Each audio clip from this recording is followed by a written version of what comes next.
معراج مصطفیٰ صلی اللہ علیہ وآلہ وسلم ہمارے محبوب سید الاولین والآخرین شفیع المذنبین رحمت للعالمین سیدنا و مولانا امام اعظم محمد رسول اللہ صلی اللہ علیہ وآلہ وسلم کے ان 3 معجزات میں سے ایک بڑا معجزہ ہے جن کا ذکر قرآن کے اندر آیا ہے۔ ہمارے محبوب صلی اللہ علیہ وآلہ وسلم کے 3 معجزات ایسے ہیں جن کا ذکر قرآن میں آیا، باقی بخاری اور مسلم میں تو درجنوں معجزات کا ذکر ہے، لیکن وہ 3 معجزے جن کو قرآن نے بھی بیان کیا ہے وہ سب سے زیادہ اہمیت کے حامل ہے کیونکہ اس کا ذکر قرآن میں ہے۔ ان میں سے نمبر 1 معجزہ جسے آپ عربی میں آیاتن کہتے ہیں، اردو میں آپ معجزہ، عقل کو عاجز کر دینے والی چیز، اللہ کی نشانی، وہ ہے القرآن، جس کا ذکر سورۃ العنکبوت میں آیا کہ یہ نبی علیہ السلام کا واحد معجزہ ہے جس کی بنیاد پہ دعوی نبوت ہے۔ اور بخاری اور مسلم میں بھی کئی احادیث اس کو سپورٹیو ہیں۔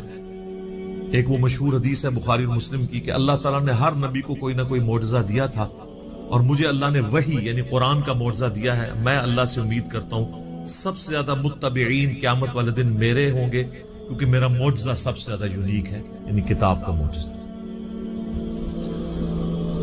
اور دوسرا معجزہ آپ صلی اللہ علیہ وآلہ وسلم کا جو قرآن میں ذکر ہوا وہ شق القمر کا واقعہ ہے، جو سورۃ القمر کے سٹارٹ میں ہی آتا ہے، اقتربت الساعہ، قریب آ گئی قیامت، وانشق القمر، اور شق ہو گیا چاند۔ اس کانٹیکسٹ میں بخاری و مسلم میں کئی احادیث ہے کہ نبی صلی اللہ علیہ وآلہ وسلم کے مبارک زمانے میں چاند 2 ٹکڑے ہوا تھا اور پھر دوبارہ سے جڑ گیا۔ تو یہ وہ دوسرا معجزہ ہے جس کا ذکر قرآن کے اندر ہے۔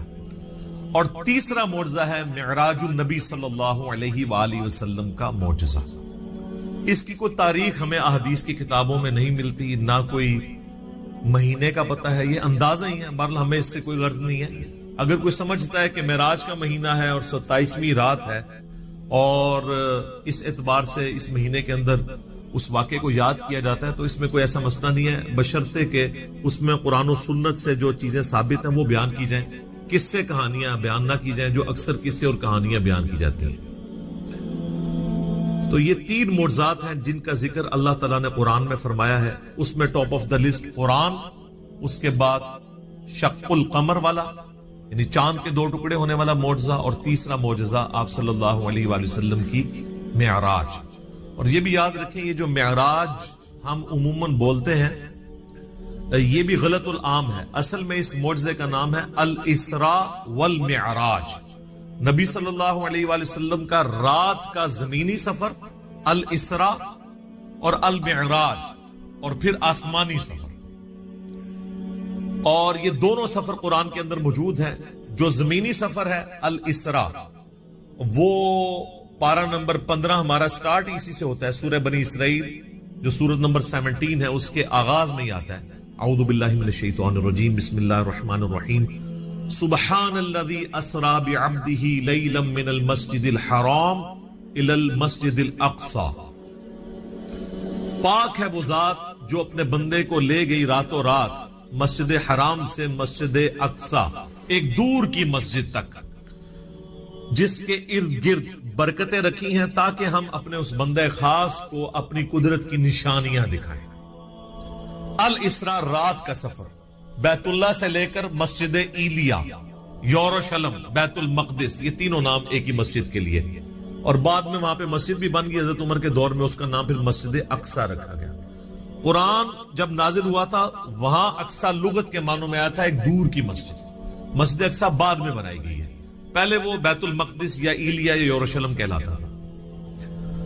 تو یہ ہے الاسراء، اور پھر وہاں سے آپ صلی اللہ علیہ وآلہ وسلم کو ایک براق پہ سوار کر کے آسمانوں کا سفر کروایا گیا 7ویں آسمان تک، اور پھر سدرۃ المنتہا، اس کا نام ہی ہے سدرۃ المنتہا، جہاں پہ مخلوق کی انتہا ہو جاتی ہے وہاں تک، اسے ہم کہتے ہیں المعراج، یعنی اونچائی کا سفر آپ صلی اللہ علیہ وآلہ وسلم کا۔